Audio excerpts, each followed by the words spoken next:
Entonces continuamos con nuestra gráfica.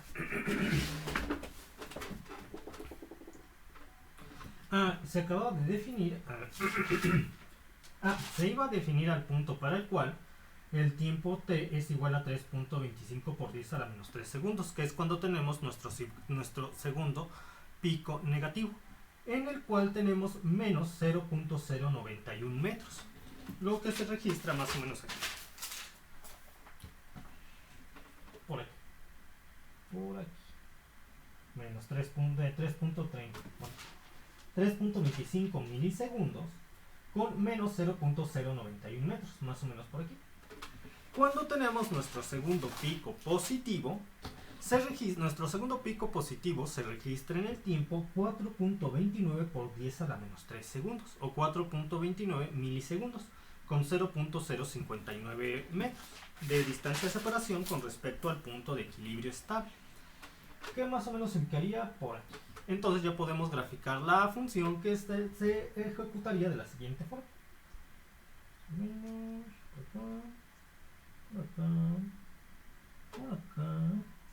Por acá. Ahí está. Ya quedó. Y se dan cuenta que en efecto corresponde al movimiento amortiguado. Pero ustedes se preguntarán, ¿en qué momento nosotros consideramos que el movimiento amortiguado se ha terminado y que la partícula descansa en el punto de equilibrio estable? Bueno, lo consideraríamos de la siguiente forma.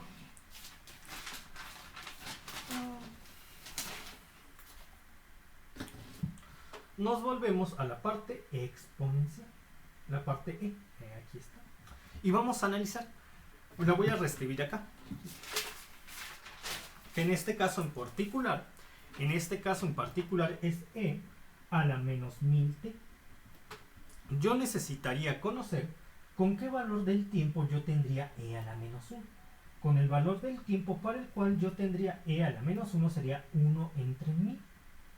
O 1 por 10 a la menos 3. Porque con 1 entre 1000 o 1 por 10 a la menos 3 yo tendría que multiplicarlo por este 1000, me daría E a la menos 1. Y si yo multiplico 4 por 1 entre 1000, me dan 4 milisegundos. Es decir, a los 4 milisegundos nosotros consideramos que el movimiento oscilatorio ha terminado porque se amortiguó. Y efectivamente, cuando ustedes calculan la máxima distancia de separación con respecto al punto de... Cuando ustedes calculan la máxima distancia de separación con respecto al punto de equilibrio estable y nos acercamos a 4 milisegundos, se podrán dar cuenta que ya la distancia de separación es muy pequeña, de 0.05, 0.06 metros, siendo que inició con 2.24 metros. Entonces podemos considerar que en ese momento nuestro movimiento oscilatorio amortiguado ha terminado. Habrá materias para señales y sistemas de control que ustedes van a ver el sexto semestre que no lo consideran en un por 4, sino por 6. Es decir, a lo que ellos consideran no a los 4, sino que a los 6. Ellos para este ejercicio en particular no consideran a los 4, sino que a los 6 milisegundos el movimiento oscilatorio ha terminado.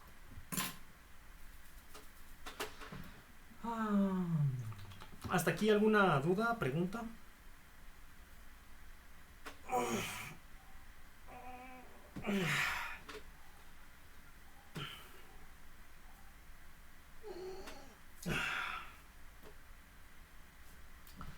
Bueno, si no hay otra duda, pregunta. ¿No hay dudas, preguntas? Si no hay dudas, preguntas, vamos con el siguiente ejercicio. Entonces vamos con el siguiente ejercicio para el cual tenemos otro movimiento oscilatorio amortiguado. Y tenemos los siguientes datos. Lo tengo de datos, aquí los checo de acá. Tengo que la constante de amortiguamiento B es igual a 180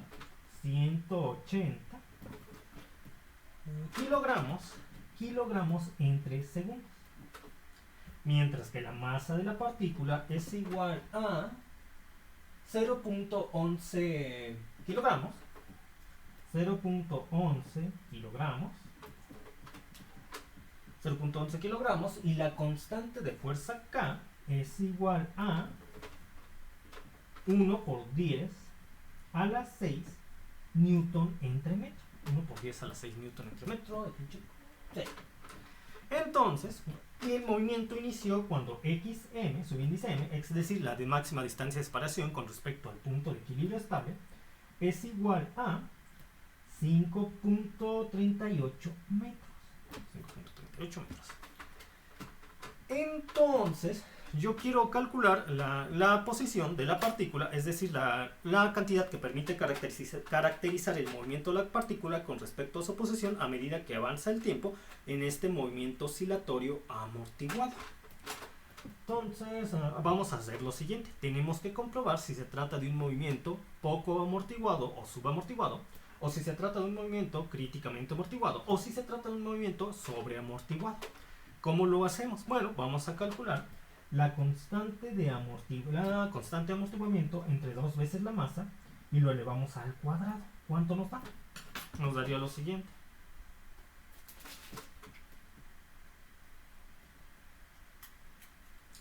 ...180 entre 2 entre punto 11 lo elevo al cuadrado y me da 6.694 por 10 a la 5. 6.694 6.694 por 10 a la 5.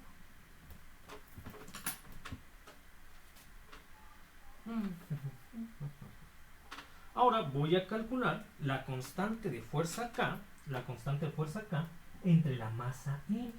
Entonces yo tendría 1 por 10 a la 6 entre punto 11, lo que me da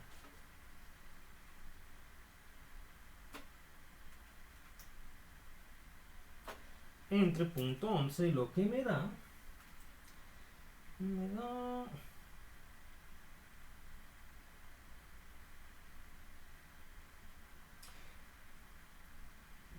9.09 por 10 a la 6, 9.09 09 por 10 a la 6, 9.09 por 10 a la 6.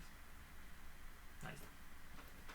Que en este caso lo podríamos interpretar como radianes por segundo y todo eso al cuadrado, considerando las unidades de medida. Pero bueno, no es necesario ponerlas porque además sería medio raro. Bueno, es lo correcto, pero no es necesario colocar ahorita las unidades de medida, que son para este caso radianes entre segundo, todo elevado al cuadrado. Ahora, entonces, ¿qué tenemos? Que para este caso en particular, al igual que el anterior, la constante de amortiguamiento entre 2 veces la masa al cuadrado es menor a K entre M. K entre M. Y eso nos lleva a determinar que nos encontramos en el sistema subamortiguado. Sistema subamortiguado. Otra forma que tenemos para confirmar que estamos efectivamente en el sistema subamortiguado es calcular el coeficiente de amortiguamiento, que ya sabemos que es igual a la constante de amortiguamiento entre 2 por 1 entre la raíz cuadrada de la constante de fuerza K por la masa M. Entonces, llevando a cabo este cálculo, yo tendría 180 entre 2 me da 90 por 1 entre la raíz cuadrada de K por M. Y K por M me da, la constante de fuerza K es igual a 1 exponencial a la 6. La masa es .11 por .11. Entonces yo obtendría la raíz cuadrada de 110.000, lo que me da 331.66. 1, entonces yo tendría aquí en esta posición 1 entre 331.66, lo cual me da 1 entre 331.66, lo que me da 3.015 por 10 a la menos 3. 3.015 por 10 a la menos 3. Que al multiplicarlo por 90 me da el coeficiente de amortiguamiento es igual a 0.271. Y el coeficiente de amortiguamiento al cuadrado entonces es igual a 0.073. Y efectivamente 0.073, el coeficiente de amortiguamiento al cuadrado, es menor a 1, con lo que confirmamos que estamos en el sistema subamortiguado.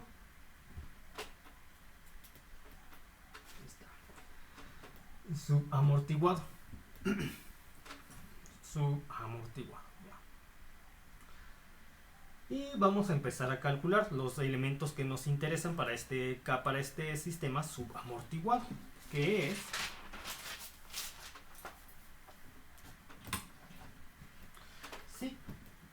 sigma minúscula. Empezamos con sigma minúscula, es igual al coeficiente de amortiguamiento por la frecuencia natural de oscilación. Y yo ya obtuve el coeficiente de amortiguamiento, que nos dio 0.271. 0.271 por la frecuencia natural de oscilación, que sabemos que es igual a ¿quién? A la raíz cuadrada de la constante de fuerza K entre la masa M. Entonces la frecuencia natural de oscilación es igual a la raíz cuadrada, la de la constante de fuerza K entre la masa M. Esto me da igual a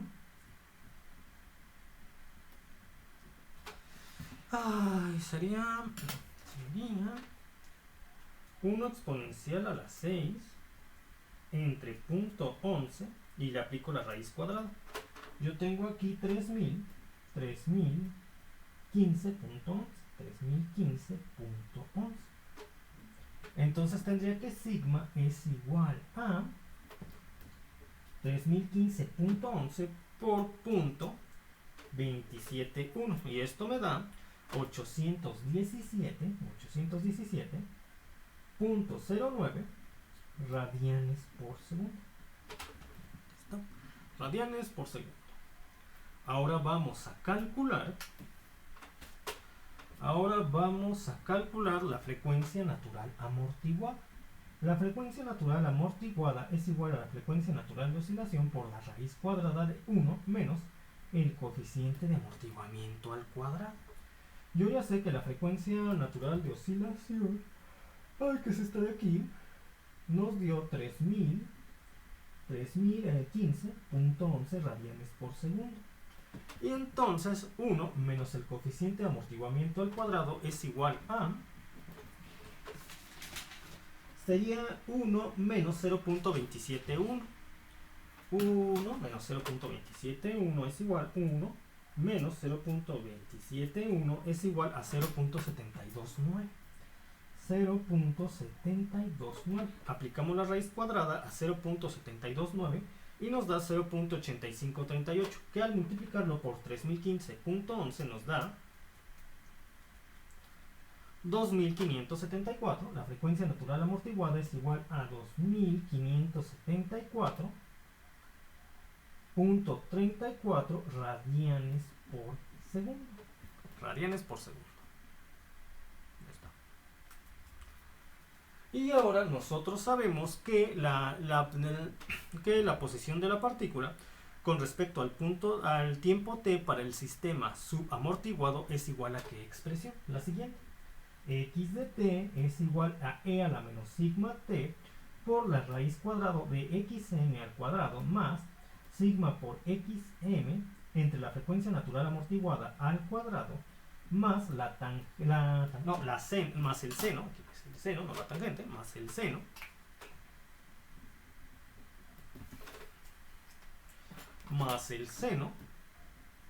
de la frecuencia natural amortiguada por t más la tangente a la menos 1 de la frecuencia natural amortiguada entre sigma.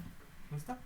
Y ahora yo les pido que, como ya hicimos un ejercicio y ya vieron cómo se hace este ejercicio, ustedes completen este ejercicio de práctica para su tarea, y así van haciendo esto y obtienen la gráfica, el tiempo en el cual se considera que este movimiento oscilatorio amortiguado ha terminado, y todo lo que obtuvimos anteriormente. Como ya tienen la base del primer ejercicio resuelto hasta el último paso, ya lo pueden hacer sin problemas. Y vamos a pasar al siguiente. Y entonces vamos a pasar al siguiente. Espérenme, dejen checo antes. Bueno, una última explicación de las tantas que ya he dado, pero lo voy a hacer otra vez. Entonces, Para este tipo de movimientos, ¿cómo se comportaría una partícula? Vamos al caso del péndulo del reloj.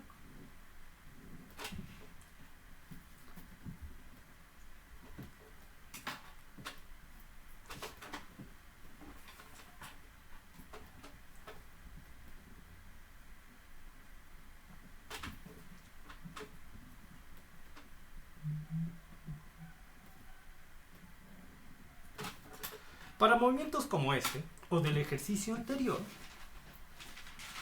la partícula empieza en t igual a 0, cuando el tiempo t se considera 0, en la posición xm. A medida que la partícula se va moviendo, va ejecutando su movimiento oscilatorio, a medida que el tiempo transcurre, la onda senoidal que nos permite caracterizar este movimiento en términos de su posición nos dice que a medida que el tiempo se hace más grande, la partícula que oscila de derecha a izquierda, de izquierda a derecha, de derecha a izquierda, de izquierda a derecha, alrededor del punto de equilibrio estable, cada vez más se va acercando al punto de equilibrio estable, tal como la onda lo hace en el valor de x de t igual a 0, oscila, pero a medida que oscila en torno al punto de equilibrio estable, más se va acercando a él, siendo que para el ejercicio en particular del problema del ejemplo pasado, se considera que a los 4 milisegundos la partícula ya descansa en el punto de equilibrio estable. Va oscilando, pero en determinado momento se considera que esta oscilación va a acabar, tal como lo muestra la gráfica. Entonces, para un movimiento oscilatorio, tal como lo puede ser el del péndulo del reloj, la partícula oscilará un poco antes de permanecer en reposo en el punto de equilibrio estable, tal como lo señala la gráfica que nos permite caracterizar su movimiento. Esto también se aplicaría para una cuerda vibrante, donde la cuerda de una guitarra, por ejemplo, la movemos de tal forma que se mueve con respecto a su punto de equilibrio estable. Pero una vez que lo soltamos, esta cuerda vibrante va a oscilar, pero a medida que va oscilando va perdiendo su energía debido a que estamos en un sistema amortiguado, y para un tiempo que se podría considerar de 4 milisegundos, si estuviéramos hablando del ejemplo anterior, se considera que esta cuerda de guitarra ya estaría en reposo en el punto de equilibrio estable, es decir, que su energía se ha acabado. O para el caso de una caja atada a un resorte, tal como lo hemos visto en los ejemplos anteriores, la caja que está atada a un resorte que está estirado, para el tiempo t igual a 0 se ubicaría en xm, en la distancia xm, en la distancia de separación xm con respecto al punto de equilibrio estable. A medida que el resorte se va comprimiendo, se va estirando y comprimiendo en el movimiento oscilatorio que lleva a cabo esta partícula, la caja está oscilando, moviéndose de derecha a izquierda, de izquierda a derecha. Como estamos hablando de un sistema amortiguado, y si ese sistema amortiguado se tratara del primer ejercicio que se ha resuelto hasta el final, a los 4 milisegundos, se considera que esta caja que va de derecha a izquierda, de izquierda a derecha, va a terminar su movimiento oscilatorio porque toda su energía ha terminado, y que descansa para el tiempo de 4 milisegundos y más grande y posterior a él, en el de que descansa en el punto de equilibrio estable donde x es igual a 0. ¿Hasta aquí alguna duda, pregunta? Porque el movimiento oscilatorio se ha terminado y la gráfica refleja este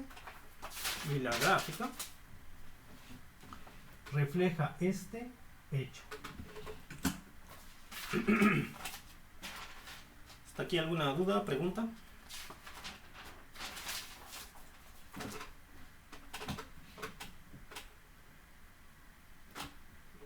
Entonces, nosotros vamos a avanzar, ya si no quedan dudas y preguntas, vamos a avanzar al siguiente tema. Para el cual tenemos un sistema amortiguado, pero en este caso el sistema amortiguado es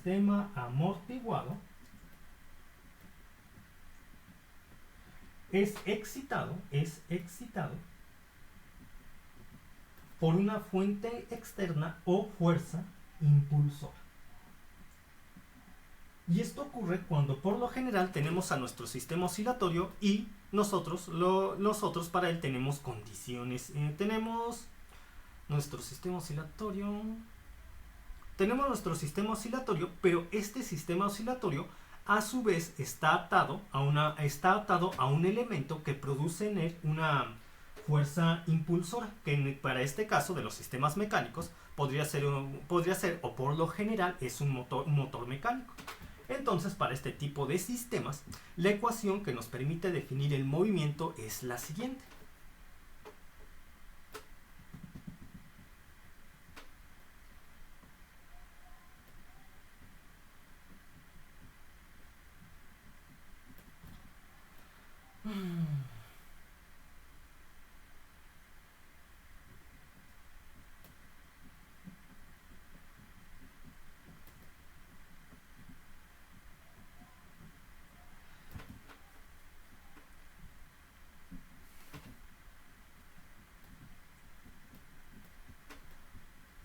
Sería esta ecuación diferencial. Si se dan cuenta y ustedes comparan esta ecuación diferencial con respecto al tema anterior, que era cuando tenemos un sistema amortiguado, pero donde la ecuación diferencial era igual a 0 porque el sistema solamente dependía de las condiciones iniciales y no había un motor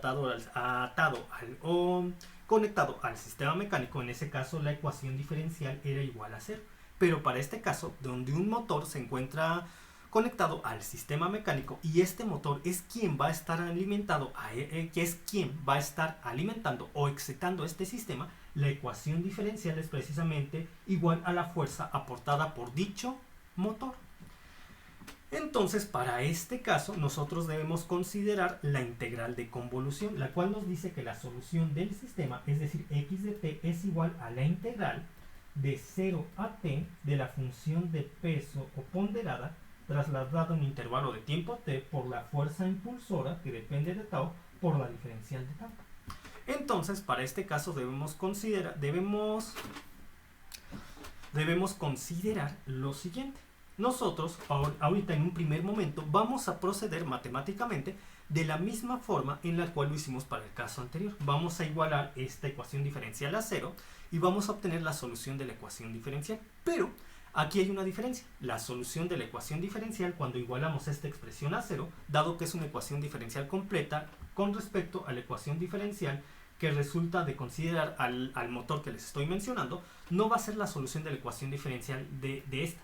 Va a ser la solución de la ecuación diferencial igualada a 0, que no es lo mismo que tenerla completa, y su solución no va a ser x de t, sino que en este caso sería precisamente la función de peso ponderada h de t. Entonces voy a iniciar a hacer dicho procedimiento, con lo que yo tendría que la masa m por la segunda derivada con respecto al tiempo de la posición en x más la constante de amortiguamiento por la derivada con respecto al tiempo de la posición en x que depende del tiempo más la constante de fuerza k por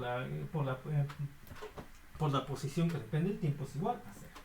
Yo voy a sustituir las derivadas con respecto al tiempo por el operador diferencial, de tal forma que la segunda derivada con respecto al tiempo segunda derivada con respecto al tiempo sería igual al operador d al cuadrado. La primera derivada con respecto al tiempo sería igual al operador d y la otra pues no tiene.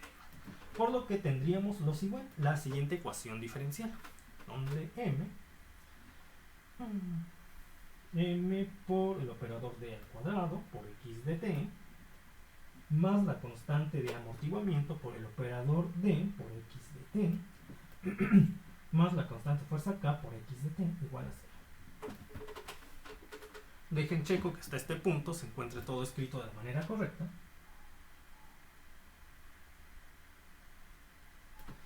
Y podemos factorizar de toda esta ecuación diferencial la solución de x de t, que me vendría dando m por el operador d al cuadrado más la constante de amortiguamiento por el operador d más la constante de fuerza k por x de t igual a 0. Ya pasamos a tener la ecuación característica, donde x de t no puede ser en automático en 0 para que se cumpla la condición, por lo que sabemos que quien tiene que ser igual a 0 es el polinomio característico, es decir, la masa m por el operador d al cuadrado más la constante de amortiguamiento por el operador d más la constante de fuerza k es igual a 0. Y en sí, como si ustedes notan el tema anterior, volvemos a tener el mismo polinomio característico que la vez pasada. Y como tenemos el mismo polinomio característico que la vez pasada, volvemos a tener los mismos casos. Volvemos a tener los tres casos anteriores. Aquí lo voy a poner. Volvemos a tener los tres casos anteriores.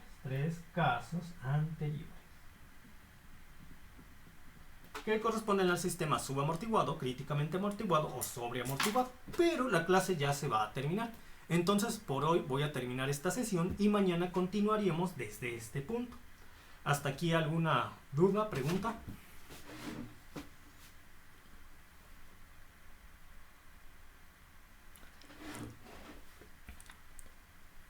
Entonces me despido. Que tengan un buen día, un buen inicio de semana. A ver,